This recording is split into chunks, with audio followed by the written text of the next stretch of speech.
नमस्कार, मैं अपूर्वा, आप देख रहे हैं यूथ इंडिया। आइए नजर डालते हैं आज के कुछ खास खबर की ओर। केजरीवाल को जेल में पहली बार इंसुलिन दी गई। तिहाड़ प्रशासन बोला शुगर लेवल 217 था, इसलिए कम खुराक दी। कस्टडी पर सुनवाई आज। अरविंद केजरीवाल की कस्टडी पर राउज एवेन्यू कोर्ट मंगलवार 23 अप्रैल को सुनवाई होगी।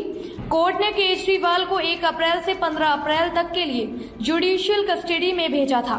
इसके बाद 23 अप्रैल तक उनकी कस्टडी बढ़ा दी गई थी। इधर केजरीवाल का शुगर लेवल बढ़ने पर इंसुलिन की मांग वाली याचिका पर कोर्ट ने 22 अप्रैल को एम्स के डॉक्टरों का बोर्ड बनाने का आदेश दिया था, जिसके बाद मंगलवार को तिहाड़ प्रशासन ने बताया कि उन्हें सोमवार शाम इंसुलिन दी गई है।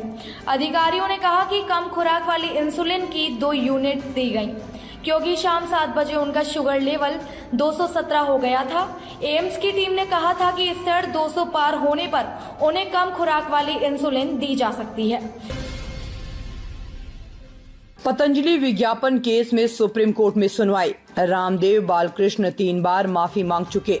कोर्ट ने कहा था आप इतने मासूम नहीं। पतंजलि विज्ञापन केस में मंगलवार को सुप्रीम कोर्ट में फिर सुनवाई होगी। 16 अप्रैल को जस्टिस हिमा कोहली और जस्टिस अमानतुल्ला की बेंच के सामने बाबा रामदेव और बालकृष्ण तीसरी बार पेश हुए थे। बाबा रामदेव की तरफ से उनके वकील मुकुल रोहतगी ने कोर्ट से तीसरी बार माफी मांगी थी। रामदेव ने कहा था कि किसी को भी गलत बताने का हमारा कोई इरादा नहीं था। आयुर्वेद को रिसर्च बेस्ड एविडेंस के लिए तथ्य पर लाने के लिए पतंजलि ने प्रयास किए हैं।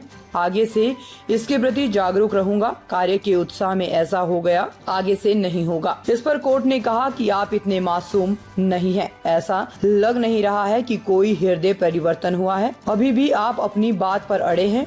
आपको 7 दिन का समय देते हैं। हम इस मामले को 23 अप्रैल को देखेंगे। आप दोनों यानी बाबा रामदेव और बालकृष्ण उस दिन भी कोर्ट में मौजूद रहें। Realme Narzo 70 और 70X स्मार्टफोन कल लॉन्च होंगे। दावा सेगमेंट के fastest phone, 45W charging, 5000 mAh battery और 64 MP camera. Expected price 12,000। Chinese tech company Realme budget segment में 2 नए स्मार्टफोन्स लॉन्च करने जा रही है। कंपनी कल यानी 24 अप्रैल को 2 स्मार्टफोन Realme Narzo 70 5G और Realme Narzo 70X 5G को भारतीय बाजार में उतारने के लिए तैयार है। कंपनी का दावा है कि मीडियाटेक डायमेंसिटी 7050 प्रोसेसर के साथ ये सेगमेंट का फास्टेस्ट फोन है। स्मार्टफोन में 64 मेगापिक्सल का मेन कैमरा है। 6.72 इंच का फुल HD+ एमोलेड डिस्प्ले मिल सकता है। Realme ने अपने एक्स हैंडल और ऑफिशियल वेबसाइट पर इसके लॉन्चिंग की जानकारी पहले ही दे चुकी है। कंपनी ने कंफर्म किया है कि अपकमिंग स्मार्टफोन में 45W चार्जिंग सपोर्ट के साथ 5000 mAh की बैटरी दी जाएगी। Realme ने लॉन्च डेट और बैटरी चार्जिंग के अलावा अन्य कोई जानकारी नहीं दी है। फिल्म श्रीकांत का गाना पापा कहते हैं हुआ लॉन्च। इवेंट में आमिर हुए इमोशनल।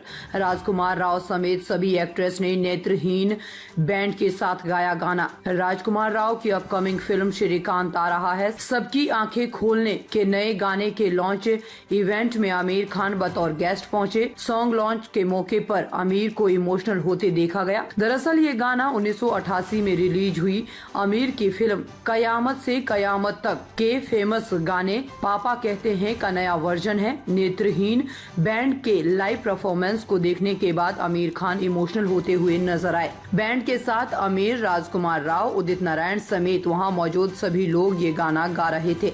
आमिर खान, राजकुमार राव और अलाया एफ के अलावा फिल्म की पूरी टीम मौके पर नजर आई।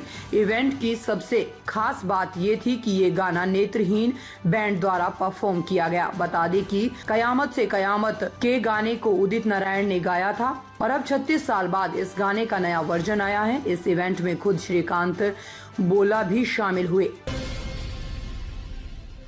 प्रधानमंत्री नरेंद्र मोदी ने एक बार फिर कहा है कि देश में आरक्षण कभी खत्म नहीं होगा।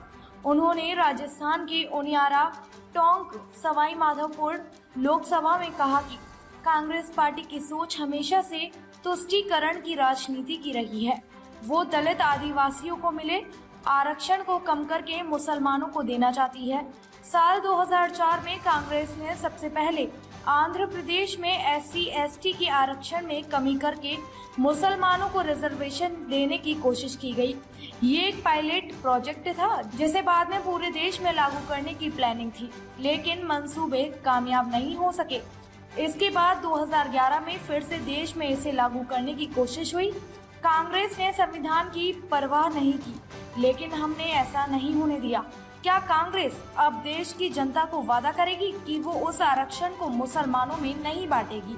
मोदी ने कहा कि यदि 2014 के बाद भी कांग्रेस होती तो सरहद पर सैनिकों के सिर काटे जा रहे होते और बम ब्लास्ट हो रहे होते। उन्होंने कहा कि कांग्रेस राज में तो हनुमान चालीसा पढ़ना भी गुनाह हो गया है। कर्नाटक में इसलिए एक युवक को पीटा गया। राजस्थान में जब कांग्रेस की सरकार थी तो यहाँ रामनवमी पर निकलने वाली शोभा यात्रा पर ही प्रतिबंध लगाया गया था। ताज़ा खबरों से जुड़े रहने के लिए हमारे चैनल को सब्सक्राइब करें और बेल आइकन को दबाना ना भूलें ताकि हर खबर की नोटिफिकेशन आपको मिलती रहे।